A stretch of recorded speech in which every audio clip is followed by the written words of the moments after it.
喺珠海居然同一個小區爭到一皮一個方，點解？因為呢個景。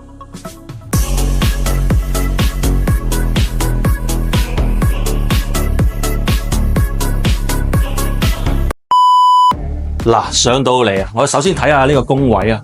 除咗個空間係夠使之外咧，我哋睇到啊，連工位全部都包晒木飾面。咁呢啲就係新加坡開發商嘅一啲一貫嘅手法啦。咁嚟到我哋先睇一個比較任性嘅單位，163平方，得4間房啫。啊，咁我哋入嚟睇睇啦。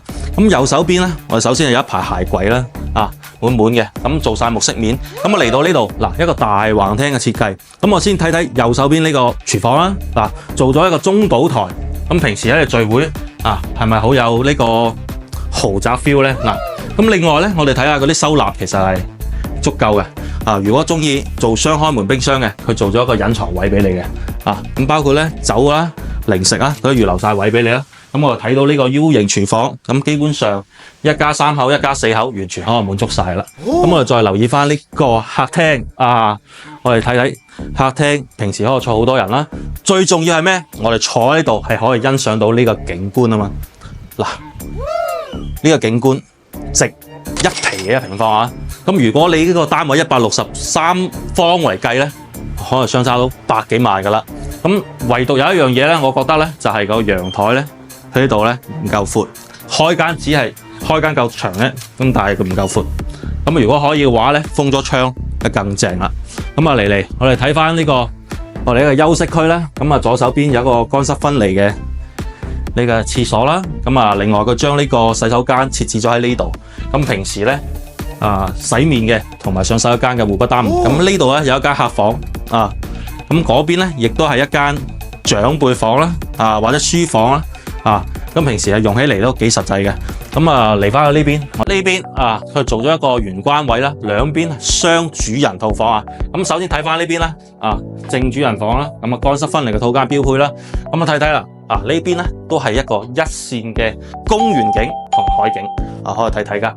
咁另外一邊咧就係睇翻我哋一個園林嘅景觀。咁但係有一樣嘢咧，有啲唔係好理解嘅，反而係將呢個真正嘅主人房擺咗喺呢邊。嗱，呢度有呢個衣帽間啦，咁另外呢度咧乾濕分離嘅洗手間。咁啊洗手間入邊咧，佢仲做一個比較奇怪嘅設計，入邊有一個浴缸啦。其實浴缸幾好嘅，但係呢種設計咧，相對嚟講咧，就係20年前嘅設計嚟嘅，有少少拗咯，只可以咁講。同埋佢個方位有少少擺錯咗咯。正常嚟講，呢個真正嘅大主人間咧，應該係望嗰邊嘅。不過唔緊要，蘿蔔青菜各有喜好啊。咁啊，我哋再去睇一睇一個比較實際少少嘅單位啊，望內園嘅。但係呢個單位係非常之實際嘅。咁我過去睇下。嗱，冰冰睇下呢個130幾方一個實際戶型，價錢實際，戶型都實際啊，有5間房喎，130幾方。咁啊，首先入到嚟咧，嚟到呢個入戶花園啦。咁我呢度設置咗一個休閒空間。咁平時有儲物需求嘅，亦都可以做一個雜物間啊。咁右手邊啊，常規啦，一個鞋櫃啦。咁入到嚟，首先嘅係一個餐廳啦。咁啊，呢度有一個 L 型嘅廚房，中規中矩，夠使用啦。咁130幾方，咁佢係比較實用噶啦。咁嚟到呢個廳，嗱，我就大概咁量一下啊，80磚。咁呢度都有4米零嘅廳啊，空間都夠。咁唯一對比頭先咧，咁呢度咧只可以低層望內園，高層望山景啦，相對嘅景就差啲，但係差一皮嘢噃。咁我哋睇下喺呢個廳嗰度做咗2雙開，2個休息區。咁我首先睇翻呢邊啦，呢邊呢個休息區，嗱，可以睇到一個有主人房啦，咁啊該有嘅有啦，包括做埋呢個化妝台嘅設計，同埋一個相對細少少嘅主人套間啦，細少少啦。咁啊，另外隔離就係一個 baby 房啦。